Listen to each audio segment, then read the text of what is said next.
What's it like to kick a Lego football? How about one that sticks to your boot? I created 7 of the most unbelievable footballs that you won't want to miss. Let's quite literally kick things off with a mirror ball. Plain white ball, chrome marker pen. Wow, you can see the chrome mirror effect straight away. Hold on, is this pen already running out? Luckily I had anticipated this taking a lot, so I bought a whole load of these. This ball could be absolutely blinding in the sunlight. Last 2 bits, and there we go. You can see my reflection in it. It's really quite clear. So let's take this outside to see what it's like to actually play with. This is a whole nother beast out here. It really dazzles in the sunlight. Oh, hold on a sec, I've got silver all over my hands. It's got to be a goalkeeper's worst nightmare.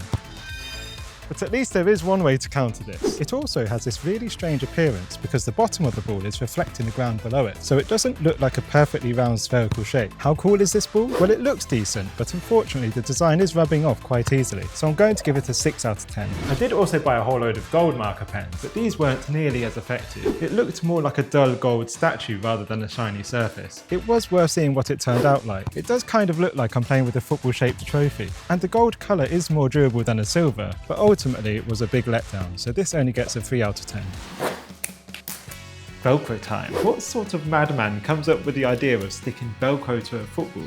Me, of course. This is not your standard Velcro tape. This is full-on industrial strength that's capable of holding up to 7 kilograms on just 10 centimeters of tape. Sounds perfect. My only issue is that because the ball is round, I'm having to cut this tape up into smaller pieces, as well as make several cuts in the tape to help it fit to the curvature of the ball. That is a very rough feeling ball. I wouldn't want to header this. Now for the other side of the tape. I'm using this to cover all sides of the boots, the inside of the goalkeeper gloves, and the front of a shirt. I can't wait. I bet you've never seen a pair of furry football boots before. Let's try some keep-ups first.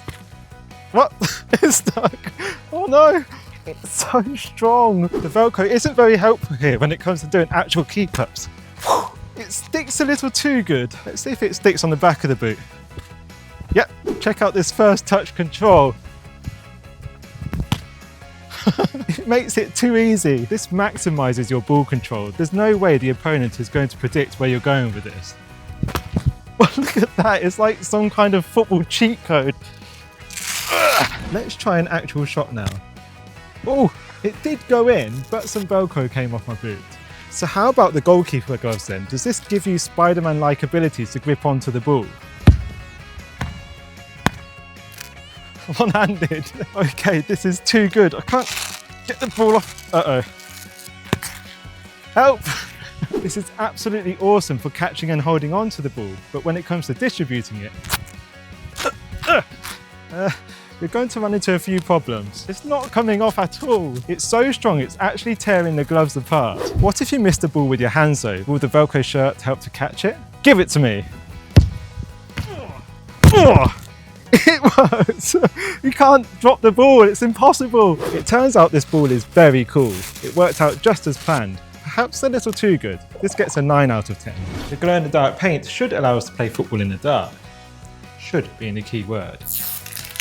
The paint isn't glowing too much just yet, but we'll see how it looks once it's been out in the sun. It's not the cheapest paint out there. Each one of these small pots costs £14. Instead of completely covering the whole ball, I thought it would be interesting to leave some of these shapes blank. That way it should retain some sort of pattern in the dark. This actually needed 2 coats of paint because of the shiny surface of the ball. We'll come back to this at the end of the video to see how it's turned out. Lego! Famous for many things, including being incredibly painful to stand on. So let's make a football out of it. I actually found some free instructions online to build a ball, which is great, but there's no design on it, and I still needed to buy all of these pieces. There's 680 bricks here, which cost over £130. It's a lot. More expensive than an actual professional level football. But I'm ready to start building. Oh, and I also got this £10 Le glue to stick it together. It apparently makes it 10 times stronger.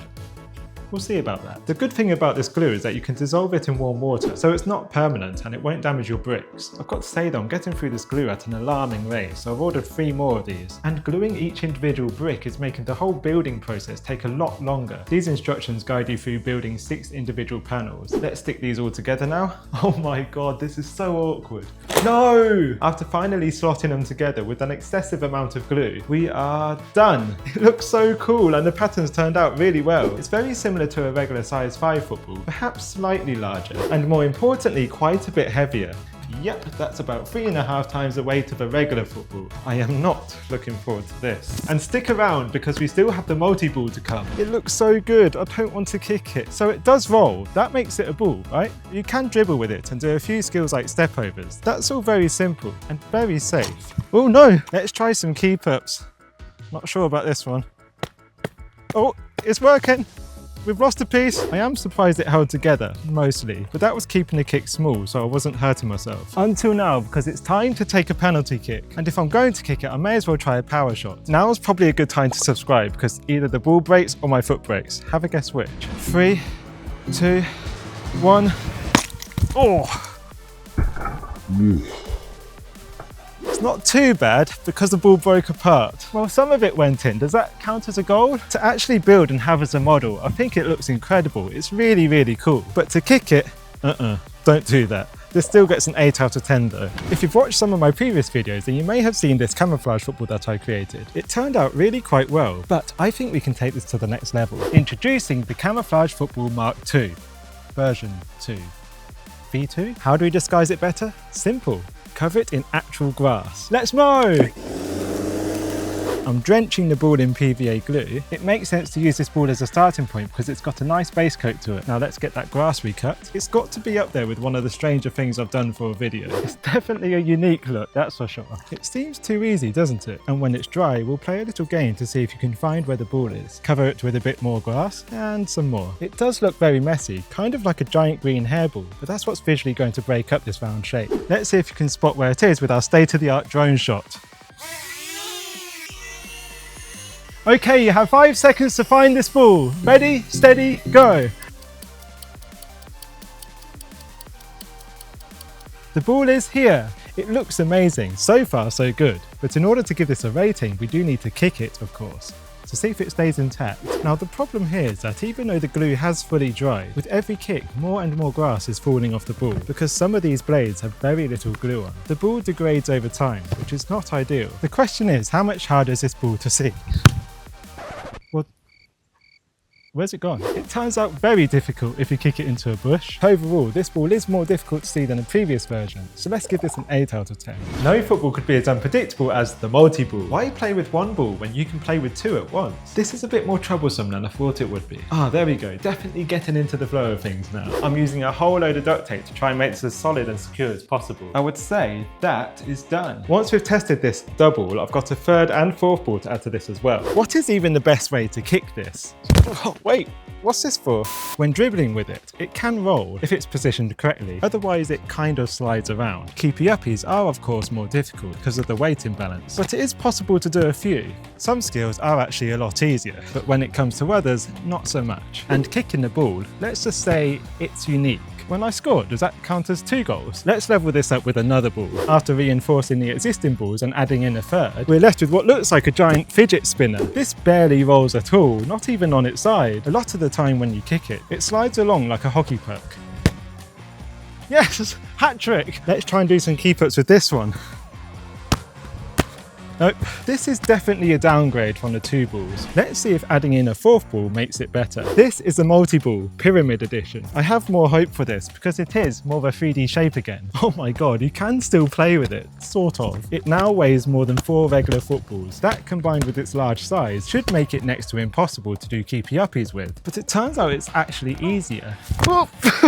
Don't get me wrong, it is still massively heavy and awkward, but it was just more reliable to kick. Practically every skill is now a massive stretch to even try. Yes! I do think we have just created a monstrosity here. So I'm giving this a 7 out of 10. Alright, it's been a long day, it's dark now, and look at this glow-in-the-dark football. It's already looking bright, but before we take this outside, let's give this a blast with a UV torch. Whoa, you can see in real time how it's charging the painter. This turned out so much better than expected. It's a really weird sensation to play with. Because it is so dark out here, my eyes are taking longer to react to the ball's movement, and the camera view that you're watching is probably emphasizing this because of the lower frame rate. When I do some keepy-uppies with this, it looks like the ball is bouncing by itself in the air. It's a little bit spooky. Imagine looking out your window and seeing the ball hover around like this. So the ball is very effective and the performance of it hasn't changed much with this paint applied. Playing football in complete darkness isn't the most practical thing to do, but where this ball really excels is when you start to lose light in the evening time. It just helps to maintain visibility and enables you to keep playing for that much longer. And you don't need to paint the full ball like I have. You could do some simple stripes, a dotted pattern, or why not a smiley face? I think this is worthy of a very solid 8 out of 10. And to all of you who made it to this point in the video, you deserve a 10 out of 10. I appreciate you all. Thank you so much for watching.